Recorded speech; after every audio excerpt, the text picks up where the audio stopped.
दोस्तों, इस वीडियो में हम आपको एक मुसलमान बहन का एक ऐसा सच्चा वाक्य बताने वाले हैं जिसे सुनकर आप हैरान रह जाएंगे और आप ईद की खरीदारी करना भूल जाओगे। अगर आप भी ईद की खरीदारी कर रहे हैं या करने वाले हैं तो पहले इस वीडियो को आखिर तक जरूर देखें। वीडियो में आगे बढ़ने से पहले अगर आपने इस वीडियो को लाइक नहीं किया है तो वीडियो को लाइक करें। तो चलिए वीडियो शुरू करते हैं।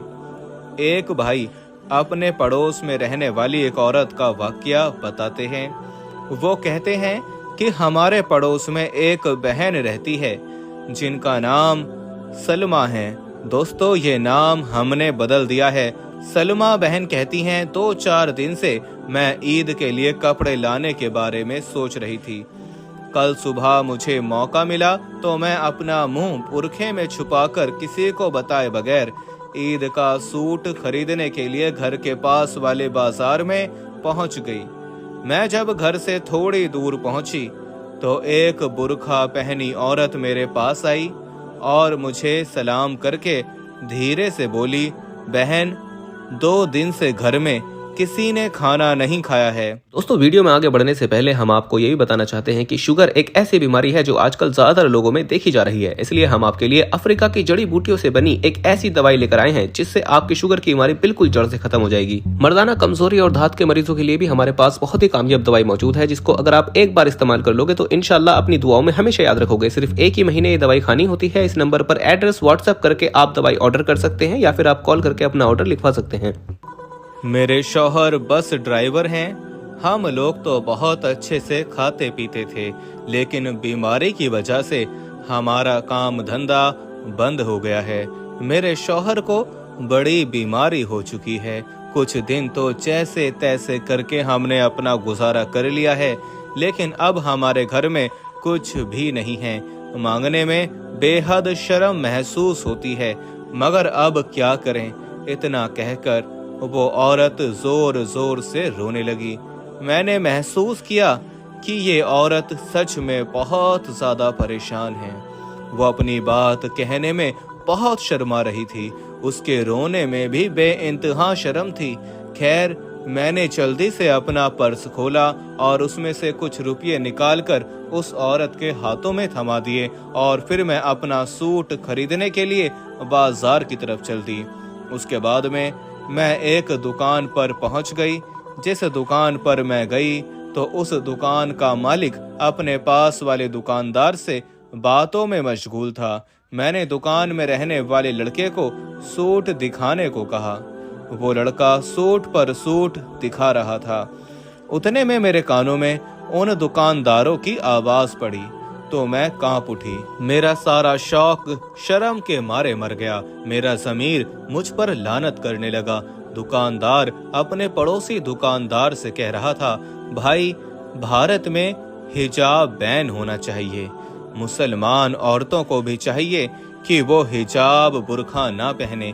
ये बातें सुनकर मेरे दिलो दिमाग पर तूफान सा उठने लगा। मैं उन लोगों से कई सवाल करना चाहती थी, लेकिन मैंने उनसे बात करना ठीक नहीं समझा। खैर, उसके बाद मुझे उन कपड़ों में से एक सूट पसंद आ गया। मैंने उस लड़के से पूछा, ये कितने रुपए का है? तो वो कहने लगा, ये सूट 2200 का है। मैंने कहा, आप इस सूट का सही से लगा लीजिए। तो उस लड़के ने कहा, बहन जी, आप हर बार हमारी ही दुकान पर आती हो, कभी हमने आपसे ज्यादा पैसे लिए हैं क्या, जो आज आपसे गलत पैसे लेंगे? चलिए, आप 2000 दे दीजिए। उसके बाद उस बहन ने उस दुकान के मालिक से कहा, भाई साहब, आप सही से बता दीजिए कितने रुपए देने हैं। तो दुकान का मालिक कहने लगा, बहन जी, कभी ज्यादा लिए हैं क्या आपसे जो आज लेंगे?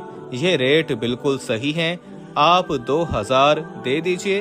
खैर, उसके बाद मैंने उससे कहा, चलो ठीक है, मगर मैं मुसलमान हूँ और मेरे पास जो नोट हैं वो भी मुसलमान वाले हैं। क्योंकि मैं मुसलमान हूँ और मेरे शौहर भी मुसलमान हैं, आपको कोई एतराज तो नहीं होगा ये पैसे लेने में? तो वो कहने लगा, क्या बात करती हो बहन, नोट तो नोट होते हैं, सभी नोट भारत सरकार के नोट हैं। मैंने कहा नहीं, ये नोट मुसलमानों के हैं, क्योंकि मेरे शौहर मुसलमान हैं और ये पैसे उन्हीं से मैं लेकर आई हूँ। तो फिर ये नोट भी मुसलमान हुए ना। और वो बहन कहने लगी, भाई मुझे अभी अभी इस बात का एहसास हुआ है कि ये नोट मुझे आपको नहीं देना चाहिए, क्योंकि ये नोट तो मुस्लिम के नोट हैं, मुसलमानों के नोट हैं। माफ करना भाई, मैं बाद में आऊंगी। इतना कहकर मैं वहां से वापस आ गई। मेरी आंखें पूरी रास्ते भर उस औरत को ढूंढ रही थीं जिसने मुझसे मदद मांगी थी, लेकिन वो मुझे कहीं नजर नहीं आ रही थी। मैं बेजान सी होकर अपने घर में दाखिल हुई तो मैंने देखा मेरी बच्ची उस औरत को खाना खिला रही है। मुझे देखते ही बच्ची बोली, अम्मी जान, ये अब्बा की पहचान वालों की बीवी हैं। अब्बा जान इनके लिए खाने पीने का सामान लेने गए हैं। ये देखकर मैंने अल्लाह का शुक्र अदा किया कि या अल्लाह, तूने मेरी सुन ली, नहीं तो मैं जिंदगी भर खुद को माफ नहीं कर पाती। इतने में मेरा शौहर भी आ गया और उन्होंने सामान की थैली उस औरत को दे दी और मुझसे मुखातिब होते हुए मुझे कहने लगे, ये जावेद की बीवी है।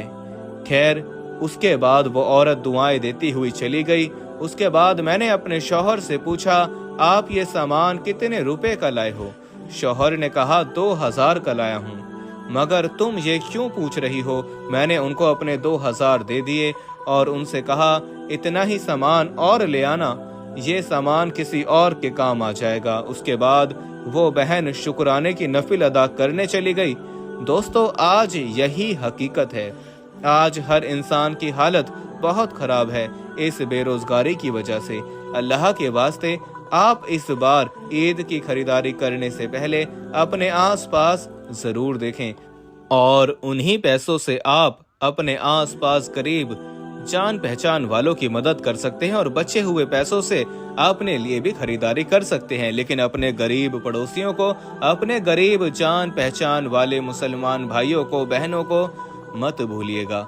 उम्मीद करते हैं ये वीडियो आपको पसंद आई होगी। हम मिलते हैं अगली वीडियो में, तब तक के लिए अस्सलाम वालेकुम, अल्लाह हाफिज।